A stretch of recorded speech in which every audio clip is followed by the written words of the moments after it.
Olá pessoal, mais um encontro semanal, toda semana, videoaula nova para vocês. Na videoaula de hoje eu vou fazer 3 questões. 2 questões do Enem 2013 sobre conteúdo de ondulatória e uma questão do Enem 2019 sobre física moderna. Esse ramo da física, né, que é o mais atual de todos eles, a física moderna. Lembrando para vocês interpretarem as questões direitinho, observarem os dados do enunciado, certo? Fazerem análise bem minuciosa desses dados para não ter problema no entendimento. Frequentemente, terem êxito na resolução da questão. E deixem nos comentários aí as dúvidas de vocês sobre as questões, caso tenham ficado, que eu irei responder todas essas dúvidas. Então é importante vocês estarem atentos na resolução das questões. Então vamos lá para a primeira questão de hoje. Enem 2013, questão sobre ondas. Muito importante este ramo da física, na verdade todos são muito importantes. Em viagens de avião, é solicitado aos passageiros o desligamento de todos os aparelhos, cujo funcionamento envolva a emissão ou a recepção de ondas eletromagnéticas. O procedimento é utilizado para eliminar fontes de radiação que possam interferir nas comunicações via rádio dos pilotos com a torre de controle. A propriedade das ondas emitidas que justifica o procedimento adotado é o fato de, letra A, terem fases opostas, letra B, serem ambas audíveis, letra C, terem intensidades inversas, D, serem de mesma amplitude ou letra E, terem frequências próximas. Bom, para responder essa questão, vamos estudar um pouquinho sobre os fenômenos ondulatórios. Tenho que falar para vocês sobre esses fenômenos ondulatórios. Então, quando uma onda se propaga e se encontra em certo meio, como um obstáculo ou uma superfície que separa duas regiões, esta interage com ele, o que gera alguns comportamentos específicos, que são justamente esses fenômenos ondulatórios, certo? Quando essa onda ela se propaga, né? Que a onda é uma perturbação que ocorre exclusivamente transporte de energia, sem ocorrer o transporte de matéria, né? Nós já vimos isso nesta aula. Então, os fenômenos aí ondulatórios, reflexão, refração, ressonância, polarização, difração e interferência. Lembrando aí que, com exceção da ressonância, todos os outros também são fenômenos ópticos, que nós vimos em outra videoaula, tá certo? Então, basicamente aqui a gente vai contextualizar com o conteúdo de onda, certo? Com o movimento ondulatório. Então, a reflexão ela acontece quando a onda ela atinge uma região que separa dois meios e retorna, se propagando no mesmo meio anterior.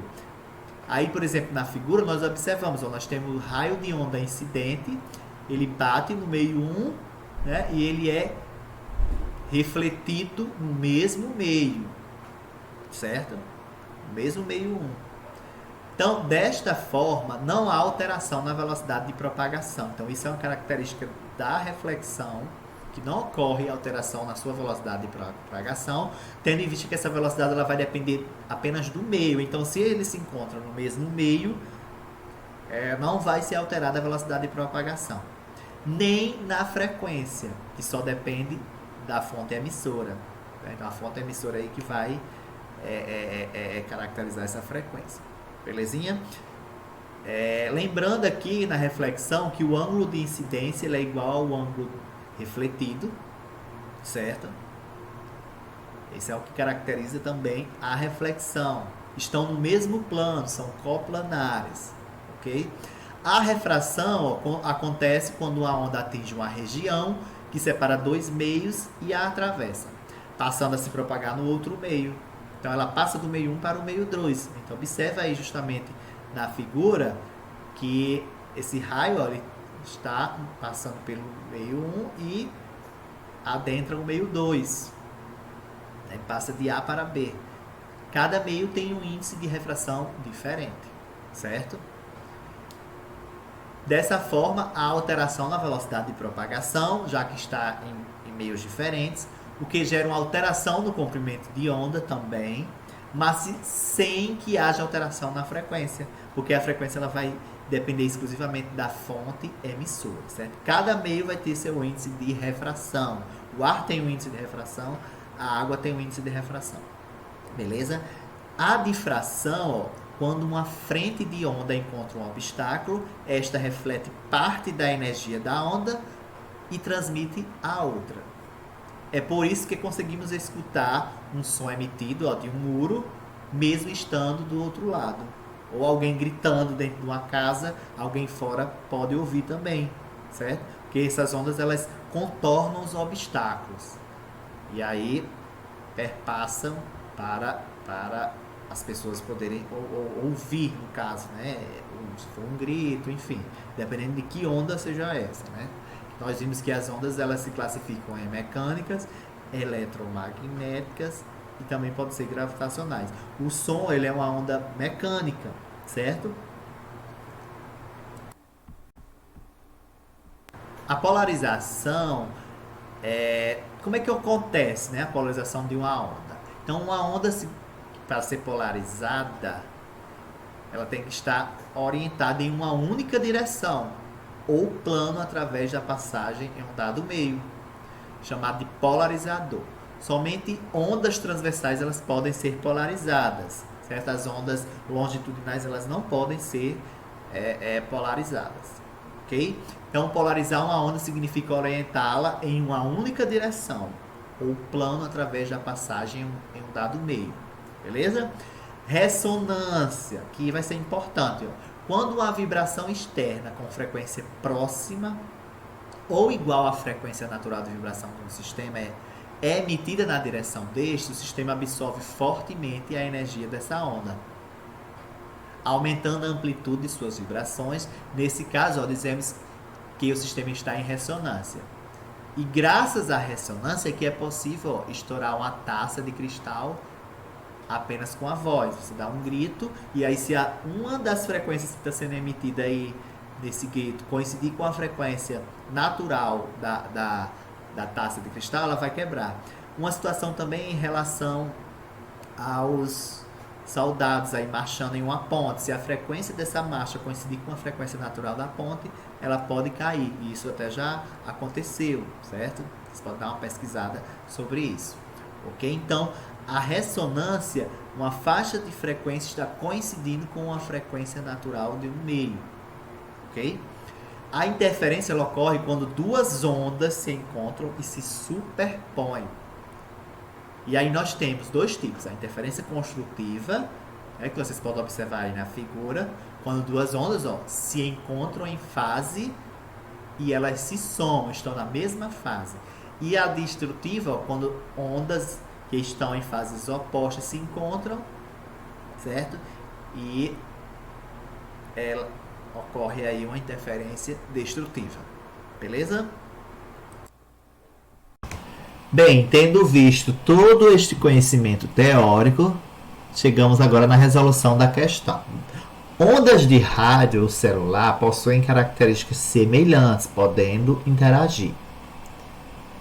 A interação entre essas ondas é de característica destrutiva, onde uma onda destrói o sinal da outra onda, levando a uma perda no sinal do avião. Por isso que é necessário esse procedimento do piloto, né, para desligar celulares, computadores, enfim, notebooks. Para que isso seja possível, é necessário que as ondas possuem a mesma frequência ou frequências próximas. Então, a resposta da questão, letra E, uma questão que envolve interferência destrutiva. No caso, as ondas têm que ter a mesma frequência e aí elas vão se destruir.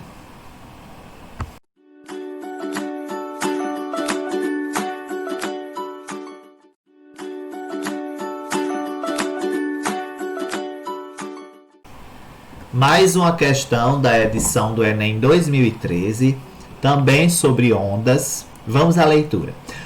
Uma manifestação comum das torcidas em estádios de futebol é a ola mexicana. Os espectadores de uma linha, sem sair do lugar e sem se deslocarem lateralmente, ficam de pé e se sentam, sincronizados com os da linha adjacente. O efeito coletivo se propaga pelos espectadores do estádio, formando uma onda progressiva conforme ilustração. Então a imagem aí mostra justamente como é que se propaga, né, essa onda progressiva. Calcula-se que a velocidade de propagação dessa onda humana é 45 km por hora e que cada período de oscilação contém 16 pessoas que se levantam e sentam organizadamente distanciada entre si por 80 centímetros. Nessa ola mexicana, a frequência da onda em Hz é um valor mais próximo de. Então, quero saber qual é a frequência da onda da ola mexicana. Letra A, 0,3 Hz. Letra B, 0,5 Hz. C, 1 Hz. D, 1,9 Hz. Ou letra E, 3,7 Hz. Mais uma vez, vamos nos direcionar para o conteúdo teórico sobre ondas. O conceito aqui de ondas vai ser fundamental, certo? O que são ondas? Então, ondas são perturbações que se deslocam no espaço, transportando exclusivamente, certo, energia de um ponto a outro, sem transportar matéria. Então, isso é o que é uma onda, certo? Ou seja, qualquer tipo de onda que possa ser uma onda. E aí nós vamos ver alguns tipos de ondas aqui, certo? Porque, por exemplo, existem ondas de natureza mecânica, eletromagnética e gravitacional, certo? Então, quanto à sua propagação, nós podemos classificar 3 tipos de ondas, certo? Quanto à propagação, que é unidimensional, bidimensional ou tridimensional. E aí, tridimensional, essa onda estaria se propagando nas 3 direções, certo? Unidimensional, apenas uma direção, bidimensional, em 2 direções. Quanto à direção de propagação, elas são divididas em ondas transversais e longitudinais. Aí na figura você pode observar aí como é que se comporta a direção de vibração de uma onda e a direção de propagação, certo? Quanto à direção de propagação, essa onda pode ser uni, bi ou tridimensional. E quanto à direção de perturbação, né, ela pode ser transversal ou longitudinal, tá certo? Então, em relação às propriedades das ondas, é importante. Então, todas as ondas apresentam as mesmas propriedades: frequência, comprimento de onda, amplitude, velocidade e período. Veja que a questão ali estava querendo saber qual é a frequência. Então, nós temos que saber aí qual é a equação para se calcular a frequência, beleza?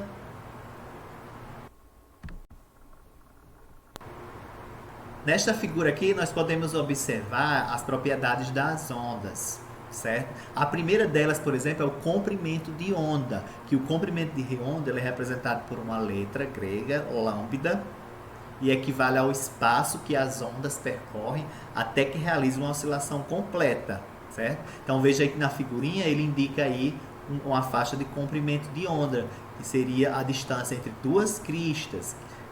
Então, acima da direção de propagação da onda, que é essa retinha aí vermelha, nós temos a crista e abaixo nós temos o vale. Então, a distância entre 2 cristas ou 2 vales em uma onda é justamente o seu comprimento de onda.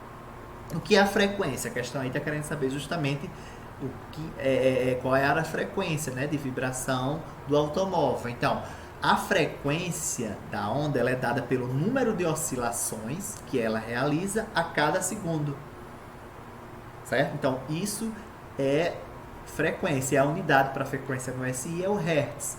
Já para o comprimento de onda é o metro, certo? No SI, que é o Sistema Internacional de Unidades. Veja que a frequência está diretamente relacionada com o período. A frequência é o inverso do período, assim como o período é o inverso da frequência. Então, o período de uma onda é o intervalo de tempo que ela leva para realizar uma oscilação completa. E aí nós temos essa equaçãozinha aí, o T maiúsculo igual a 1 sobre F. O T maiúsculo é justamente o período. A amplitude é outra propriedade importante que a gente pode visualizar aí a amplitude na figura, né? Que ela representa. Veja que é a distância entre a direção de propagação até uma crista ou um vale. Então, a amplitude da onda está relacionada à sua intensidade. A amplitude é medida como a distância da posição de equilíbrio até a altura de uma crista ou de um vale. Então, veja que essa retinha aí vermelha, que está mostrando a direção de propagação, ela também está aí perpassando por essa posição aí de equilíbrio, certo? Que é no meio da onda. E aí a distância entre essa posição de equilíbrio até a altura de uma crista ou um vale significa que é a amplitude, certo? Essa propriedade. E a última das propriedades é a velocidade da onda. A velocidade da onda do meio em que ela se propaga, certo? Se é um meio, seja a água, seja o ar, certo? Então, qualquer meio que essa onda se propagar, a gente pode calcular essa velocidade da onda. E a velocidade ela vai relacionar duas propriedades, que é o seu comprimento de onda e a frequência. A velocidade, então, vai ser o produto do comprimento de onda vezes a frequência. Certo? Frequência e comprimento de onda são grandezas, aí são propriedades da onda que são inversamente proporcionais. Ou seja, se você tiver uma frequência muito alta, significa que o comprimento de onda ali ele é baixo, certo? Então, são inversamente proporcionais aí o comprimento de onda e a frequência. Então, a questão prática que envolve cálculos, é por isso que eu tive que falar para vocês sobre essas propriedades das ondas. Aqui vai ser muito importante a questão da velocidade. Calculando o comprimento de onda formado pelos 15 intervalos de 80 centímetros entre os 16 espectadores. Observação. A gente tem que passar de centímetros para metros, ok? Aí nós vamos ficar então 0,8 metros. Para a gente calcular o comprimento de onda, vamos multiplicar então 15 por 0,8, né? Porque veja o seguinte, ó, o comprimento de onda formado pelos 15 espectadores, né? E aí nós temos 80 centímetros, equivale a 0,8 metros. Então, multiplicando 15 vezes 0,8, ficamos então com 12 metros. Então, esse é o comprimento de onda. Com o valor do comprimento de onda, nós podemos encontrar a frequência. Frequência essa com a velocidade de propagação de 45 km por hora. Temos que passar 45 km por hora para metro por segundo. Assim, temos 12,5 metros por segundo. Velocidade, nós vimos que é o produto do comprimento de onda vezes a frequência. Eu isolando aí a frequência, fico velocidade dividido pelo comprimento de onda, que é essa letrinha grega aí, o lambda. 12,5 dividido por 12 me dá uma frequência de 1,04 Hz, que nós podemos aproximar para 1 Hz. Então, a resposta da questão, letra C.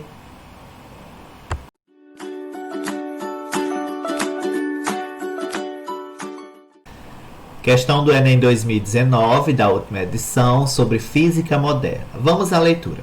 Quando se considera a extrema velocidade com que a luz se espalha por todos os lados e que, quando vem de diferentes lugares, mesmo totalmente opostos, os raios luminosos se atravessam uns aos outros sem se atrapalharem.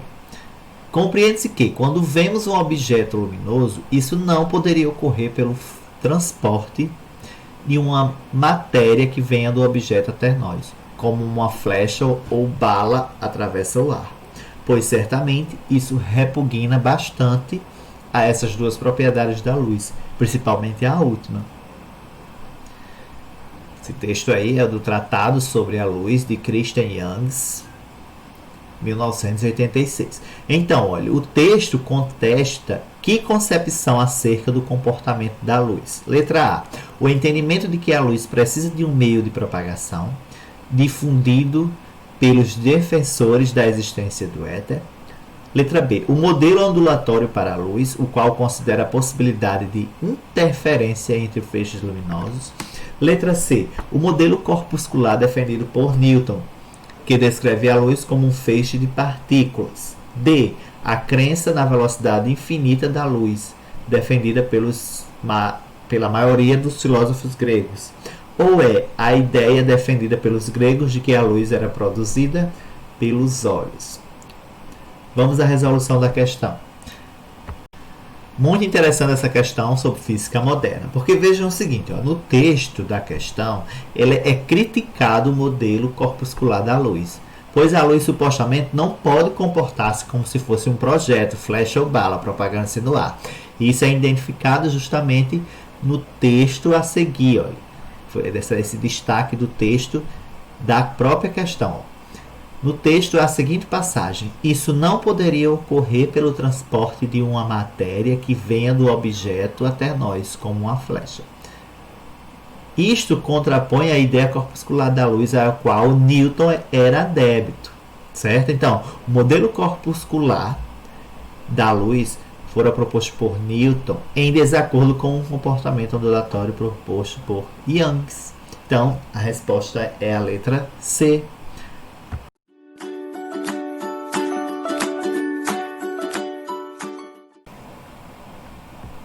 Agradeço imensamente vocês que acompanharam essas 3 questões da videoaula de hoje.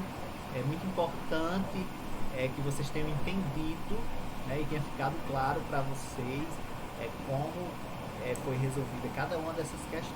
Eu explico o enunciado, entro com aquela explicação teórica em praticamente todos os momentos e resolvo a questão. Deixem o like de vocês aí no vídeo, certo? Gostei e sugestões para as próximas videoaulas. Um abração e fiquem com Deus.